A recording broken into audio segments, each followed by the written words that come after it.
sur Gabinou Vlog Blog. Ici, on partage des instants de foi, de réflexion et d'inspiration. Rejoignez-nous pour explorer des thèmes comme la prière, la santé, la famille et plus encore. Merci d'être avec nous. Avançons ensemble avec grâce. Mon ami, mon frère, ma sœur bien-aimée, que Dieu te bénisse. Aujourd'hui, nous allons parler d'un sujet sensible mais crucial, nos paroles. Je veux te poser une question. Si quelqu'un écoutait toutes tes conversations cette semaine, verrait-il le Christ en toi? La Bible dit, car c'est dans l'abondance du cœur que la bouche parle. Ce qui sort de notre bouche révèle l'état de notre cœur. Nos paroles peuvent guérir ou blesser, bâtir ou détruire, attirer vers Dieu ou éloigner. Aujourd'hui, nous allons découvrir comment nos paroles influencent notre témoignage, notre relation avec les autres et notre marche avec Dieu. Je t'invite à prier avec moi. Seigneur Tout-Puissant, quoique pécheurs, en cet instant, nous nous prosternons devant ton trône pour louer ton saint et glorieux nom. Daigne accepter nos louanges.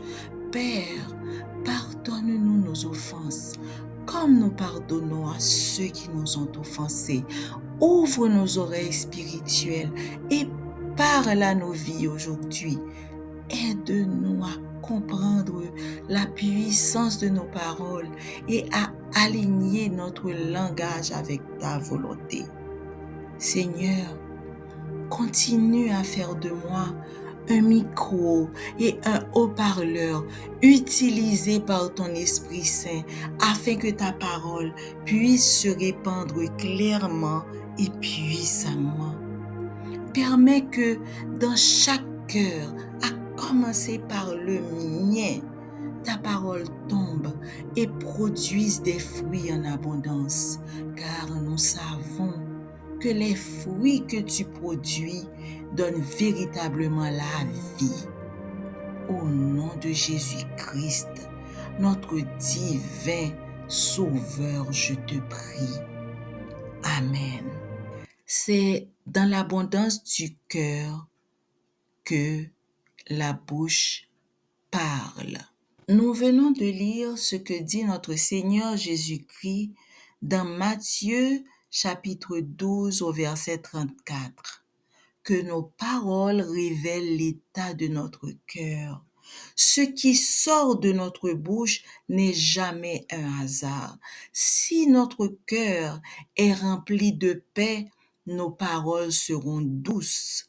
Mais si notre cœur est rempli de colère, alors nos paroles seront tranchantes. De la même bouche sortent la bénédiction et la malédiction. Il ne faut pas, mes frères, qu'il en soit ainsi. La source fait-elle jaillir par la même ouverture l'eau douce et l'eau amère? Un figuier, mes frères, peut-il produire des olives ou une vigne des figues? De l'eau salée ne peut pas non plus produire de l'eau douce. Avant de parler, nous devrions nous poser une simple question. Est-ce que mes paroles reflètent Christ ou ma chair? Nos paroles ont de l'impact sur notre témoignage. Notre Seigneur Jésus nous dit dans Matthieu chapitre 5 au verset 14 à 16, « Vous êtes la lumière du monde. Que votre lumière luise ainsi devant les hommes. » Quand les gens du monde nous entendent dire des gros mots, veux-tu savoir ce qu'ils se disent? Eh bien, ils se disent, si les chrétiens parlent comme nous, pourquoi suivre leur Jésus? Où est la différence? Un chrétien peut prêcher avec puissance le samedi ou le dimanche, mais si le jour suivant, des chrétiens jeunes dans la foi, des chrétiens faibles dans la foi, ses voisins, des membres de sa famille non croyants ou ses collègues l'entendent insulter ou jurer, son message perd sa force. Chaque chrétien est une lettre ouverte lue par tout le monde. Nous sommes tous des êtres humains. Face à la provocation, la colère peut monter, la frustration peut nous pousser à parler mal. Mais la Bible nous donne des clés pour réagir face à la provocation. La première clé est de ne pas répondre par le mal. Ne rendez à personne le mal pour le mal. Ne rendez point mal pour mal ou injure pour injure. Répondre par des insultes ou des gros mots soulage la chair. On se dit cette fois, je lui en ai donné pour son argent. Il ne va jamais oublier ce que je lui ai dit. Je l'ai blessé. Il l'a bien mérité. On est satisfait. Mais cela attriste le Saint-Esprit et cela affaiblit aussi le témoignage du chrétien qui s'est comporté ainsi. La deuxième clé, c'est de choisir entre le silence et la réponse ferme. Parfois, le silence est une arme spirituelle puissante, telle que nous le dit Proverbe chapitre 17, verset 18. L'insensé même, quand il se tait, passe pour sage. Celui qui ferme ses lèvres est un homme intelligent. Mais Jésus aussi a répondu avec fermeté aux pharisiens qui essayaient de le piéger, selon Matthieu 23, versets 13 à 33. La clé pour savoir quand se taire et quand répondre avec fermeté est le discernement que seul le Saint-Esprit peut accorder. Avec le discernement vient la sagesse divine. Ainsi, on saura quand parler, comment parler et quand se taire. Répondre fermement n'est pas un péché, mais il faut le faire sans insulter ni utiliser de gros mots. La troisième clé, c'est de fixer des balises, des limites, des frontières sans péché. Que votre parole soit toujours accompagnée de grâce, assaisonnée de sel, afin que vous sachiez comment il faut répondre à chacun. Nous avons dit que répondre fermement ne signifie pas insulter. Prenons l'exemple que dans une conversation, quelqu'un te dise quelque chose qui te déplaise. Il existe deux manières de lui répondre. La mauvaise réponse serait « Laisse-moi tranquille, idiot » ou « Laisse-moi tranquille, imbécile ». Et la bonne réponse serait « Je préfère ne pas discuter sur ce ton. Si tu continues, je vais m'éloigner. » La Bible possède et nous enseigne plusieurs stratégies pour réagir, parmi lesquelles en voici une. Écoutez plus, parlez moins. L'apôtre Jacques le formule ainsi dans Jacques chapitre 1er, verset 19. Sachez-le, mes frères bien-aimés, que tout homme soit prompt à écouter, lent à parler, lent à se mettre en colère. Je me suis laissé conter l'histoire d'une épouse et mère de famille qui fréquentait régulièrement l'église. Elle était très appréciée par toute la congrégation. On disait d'elle qu'elle était charmante, compréhensive, gentille, bonne chrétienne. Pourtant, à la maison, son comportement était tout autre. Elle se mettait souvent en colère pour un oui ou pour un non. Elle explosait, criait sur son mari et ses enfants et allait même jusqu'à frapper ses enfants lorsqu'ils refusaient de l'accompagner à l'église. Lorsqu'elle n'était pas à la maison, toute la famille était soulagée. Un jour, après avoir assisté à une prédication sur le comportement chrétien vis-à-vis des autres, le pouvoir des paroles et que Dieu nous voit et nous entend partout où nous sommes, quelque chose changea dans son cœur.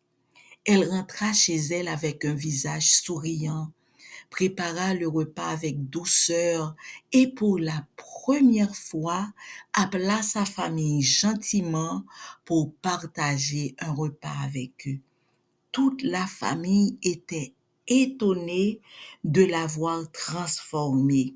Progressivement, son attitude changea complètement. Plus d'insultes, plus de cris, plus de méchanceté. Ses paroles étaient devenues douces, pleines d'amour et de patience.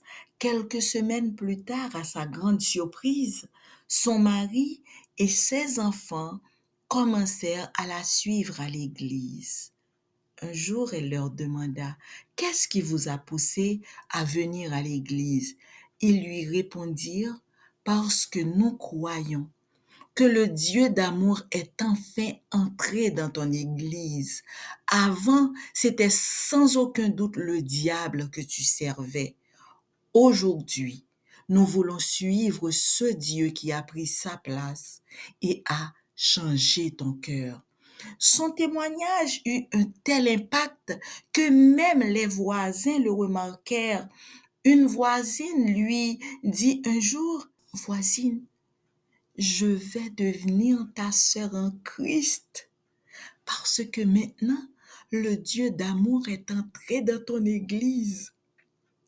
Tu n'insultes plus, tu n'es plus méchante et on voit la paix dans ta maison et tu traites avec bonté et respect le voisinage.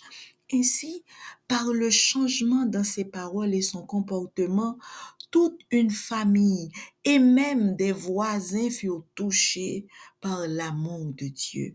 La plupart des conflits naissent parce que nous faisons le contraire de ce que Dieu nous commande. Nous parlons vite, nous nous mettons vite en colère et nous écoutons peu. Mais un chrétien rempli du Saint-Esprit apprend à ralentir. Quand tu écoutes avant de répondre, le Saint-Esprit peut te donner les bons mots à dire ou t'inspirer le silence au bon moment. Il existe plusieurs façons de purifier notre langage. Premièrement, nous devons remplir notre cœur de la parole de Dieu. Que la parole de Christ habite en vous abondamment. Deuxièmement, nous pouvons emprunter la prière du roi et prophète David pour demander à Dieu un cœur nouveau. Ô Dieu, crée en moi un cœur pur. Troisièmement, laissez le Saint-Esprit contrôler notre bouche.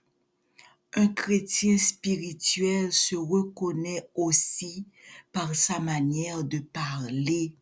Si quelqu'un croit être religieux sans tenir sa langue en bride, mais en trompant son cœur, la religion de cet homme est vaine.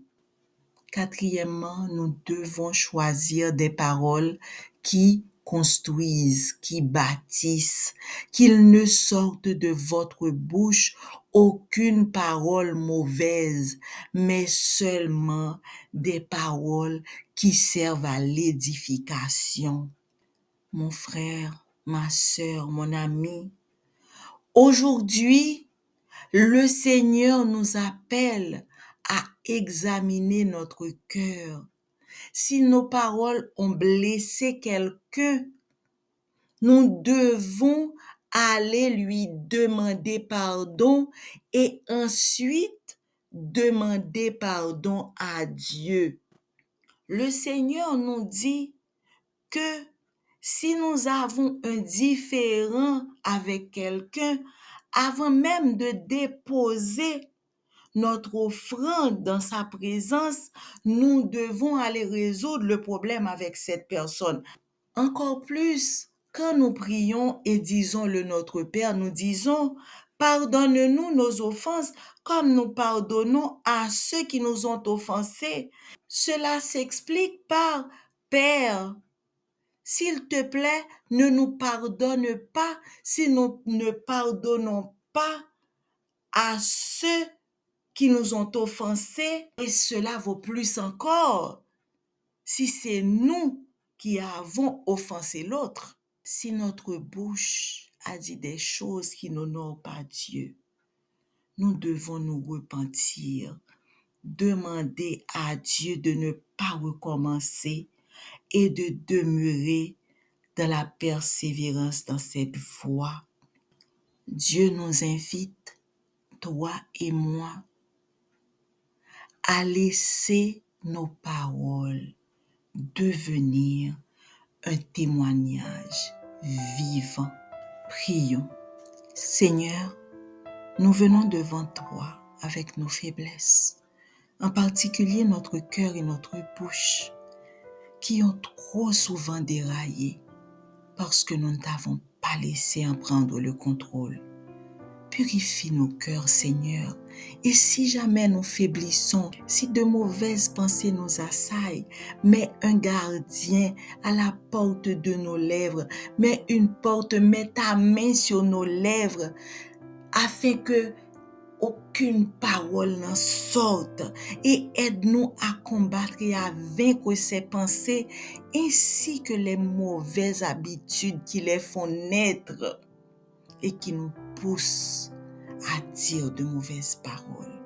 Remplis-nous de ton Esprit Saint, afin que nos paroles soient des paroles de paix, d'amour et de grâce, que nos bouches deviennent des instruments pour t'honorer et te faire connaître au monde.